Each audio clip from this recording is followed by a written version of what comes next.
students, we are reading this chapter, Enemy. We have read it till here. Till here we were having the introduction of that how Hannah and his wife Sadao and his wife Hannah met, and what happened, how they fell in love. So let's read further. He wondered often whom he would have married if he had not met Hannah, and by what luck he had found her in the most casual way by the chance, literally, at an American professor's house. So what he is saying, is telling us that he wondered that if Hannah would not be there, with whom he had got married, because Hannah is like a perfect life partner to him. And he is saying that that he met his life partner Hannah in a very casual way in an American professor's house. The professor and his wife had been kind people, anxious to do something for their few foreign students, and the students, though bored, had accepted his kindness. So where they met? They met at a professor's house, and the professor and his wife, they are very kind, and they are very anxious. They are very worried about their foreign students like Sadao and Hannah, and they always want to do something for them. Although these students were very much bored by their kindness, but still they accepted their kindness, because it is very good to find kindness in foreign land, to have loving people around you. Sadao had often told Hannah how nearly he had not gone to Professor Harley's house that night.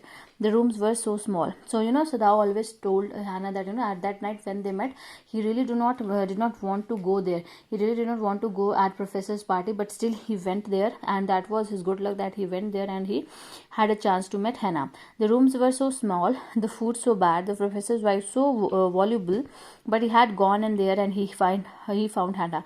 So what he tells us about Professor Harley, that the rooms of his house were very small, and food was very bad. It was not according to his taste. And professor's wife, she was very voluble. Voluble means she used to talk very loud, and she used to chatter so much. But still he went there, and there he found a chance. There he found Hannah, and he got a chance to talk to her. And Hannah was a new student at that time, and he had felt he would love her if it were at all possible. So it was not for him that yes, he loved her. He found that if it is possible, he would love her.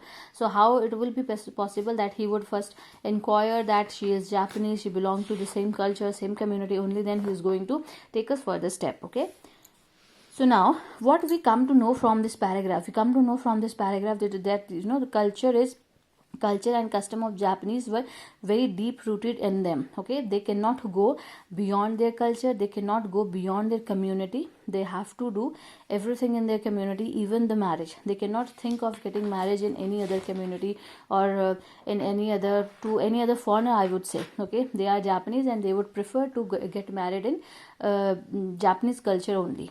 So let's read further. Now he felt her hand on his arm and was aware of the pleasure it gave him, even though they had been married years enough to have the 2 children, for they had not married heedlessly in America. They had finished their work at school and had come to Japan, and when his father had seen her here, the marriage had been arranged in the old Japanese way. Although Sadao and Hannah had talked everything over beforehand, they were perfectly happy. She laid her cheek against his arm. So in this paragraph we found that that he was very happy. He is having a pleasurable life, and they have been married for so many years, but still they are sharing the same warmth and the same fresh bond of their relationship. They are happy, and it was not that they just got married heedlessly in America. Heedlessly means without any hurry. They just waited. Why? Because for Sadao it was very important to have a consent of his father for his marriage, and his father would give the consent when he would be sure that that Hannah belongs to Japanese culture, she is a Japanese. So that all happened, and their marriage took place in a very old Japanese way, and they have talked about it already, because they know that this is the way only that they could get married. So they are comfortable with her. Okay, and now they are happy. They are perfectly happy. They are made for each other. They are living a very happy life, and that was how she laid her cheek against his arm. So they are just spending a good time there. And what happened then? It was at this moment that both of them saw something black come out of the mist. It was a man. It was a man. He was flung up. Of the ocean. Flung it seemed to his feet by a breaker. So what happened? It was a moment then when they were just sharing the lovely time with each other. They both saw that, that something black, like a black shadow, was coming out of the mist. Mist is a fog. Something black is coming out of the fog. And who was it? It was a man. Okay, and he was just flung away. Flung up means he was just thrown up by the ocean. He was thrown up because the way he was walking, the way he was just breaking his feet, the way he was taking steps, it shows that he was just flung away, or he just thrown away by the water. He staggered a few steps, his body outlined against the mist, his arms above his head. Then the curled mist hid him again. He staggered a few steps. Staggered means he stammered. He took, just in a very limping way, he just took few steps, and his body was again just covered through the mist because it was foggy there, and his arms and his head was only visible. And then what happened? It was again curled up into the mist. They were not able to see him clearly and precisely, but they somehow noticed that there was some man in there into the mist or near the water. So what happened then? Who is that? Hannah cried. She dropped Sadaw's arm and they both leaned over the railing of a veranda. Now they saw him again. The man was on his hands and knees crawling. Then they saw him fall on his face and lie there. A fisherman, perhaps, Sadaw said. Washed from his boat, he ran quickly down the steps, and behind him Hannah came, her white sleeves flying. A mile or two away on either side there were fishing villages. But there was only the bare and lonely coast, dangerous with rocks. The surf beyond the beach was spiked with rocks. Somehow the man has managed to come through them. He must be badly torn. So what happened? Hannah cried as, who is this? Who is the person? And they just went to see him. They just leaned on the railing of the veranda, and they saw that, the man was crawling on his feet.